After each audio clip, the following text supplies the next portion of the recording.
ನಮಸ್ಕಾರ ಜಾಣರೇ, ನಮ್ಮ ಚಾನೆಲ್ ಸಬ್ಸ್ಕ್ರೈಬ್ ಮಾಡಿ ಸಪೋರ್ಟ್ ಮಾಡಿ. No drama no fake, only reality ಅಂತ ಹೇಳ್ತಾ ನಾವು ಇವತ್ತು ಯಾರ ಬಗ್ಗೆ ತಿಳಿದುಕೊಳ್ಳೋಣಪ್ಪ ಅಂತ ಹೇಳಿದ್ರೆ, ಇವತ್ತಿನ ದಿವಸ ಬಂದ್ಬಿಟ್ಟು ನೆಪೋಲಿಯನ್ ಬೋನಪಾರ್ಟೆ ಬಗ್ಗೆ ತಿಳಿದುಕೊಳ್ಳೋಣ. ಇವರ ಒಂದು ಅವಧಿ ಯಾವುದಪ್ಪ ಅಂತ ಹೇಳಿದ್ರೆ 1769ರಿಂದ 1821. ಫ್ರೆಂಚ್ ಕ್ರಾಂತಿಯ ಸಮಯದಲ್ಲಿ ಏರಿ ಬಂದ ಫ್ರೆಂಚ್ ಮಿಲಿಟರಿ ನಾಯಕ ಮತ್ತು ಚಕ್ರವರ್ತಿ. ಇವರು ಯುರೋಪಿನ ಹೆಚ್ಚಿನ ಭಾಗವನ್ನು ವಶಪಡಿಸಿಕೊಂಡರು. ಫ್ರಾನ್ಸ್ನ ಮೊದಲ ಚಕ್ರವರ್ತಿ ಎಂದು ಬ್ರಿಟಾನಿಕಾ ಹೇಳಿದೆ.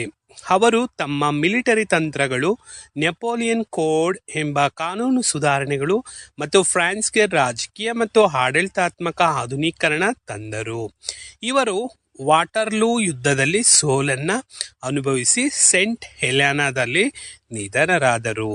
ಜನನ ಮತ್ತು ಆರಂಭಿಕ ಜೀವನ. ಇವರು 1769 ಆಗಸ್ಟ್ 15ರಂದು ಕಾರ್ಸಿಕಾದ ಅಜಾಸಿಯೋದಲ್ಲಿ ಜನನ ಆಗ್ತಾರೆ. ಶಿಕ್ಷಣ ಮಿಲಿಟರಿ ಅಕಾಡೆಮಿಯಲ್ಲಿ ಓದಿರ್ತಾರೆ ಮತ್ತು ಪಿರಂಗಿ ಅಧಿಕಾರಿಯಾಗಿರ್ತಾರೆ.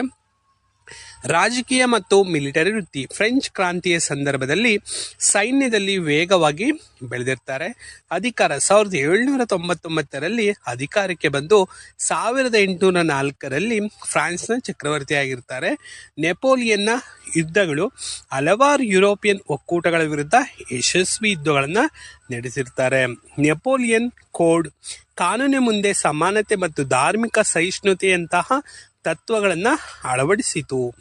ಆಡಳಿತ, ಸಾರ್ವಜನಿಕ ಶಿಕ್ಷಣ, ಬ್ಯಾಂಕಿಂಗ್ ಮತ್ತು ಕೃಷಿಯನ್ನು ಸುಧಾರಿಸ್ತಾರೆ.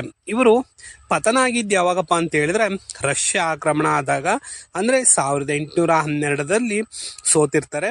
ಗಡೀಪಾರು ಹಾಕ್ತಾರೆ, ಎಲ್ಲ ದ್ವೀಪಕ್ಕೆ ಗಡೀಪಾರನ್ನು ಕೂಡ ಮಾಡ್ತಾರೆ. ನಂತರ 1815ರಲ್ಲಿ ಅಧಿಕಾರಕ್ಕೆ ಮರಳಿರ್ತಾರೆ.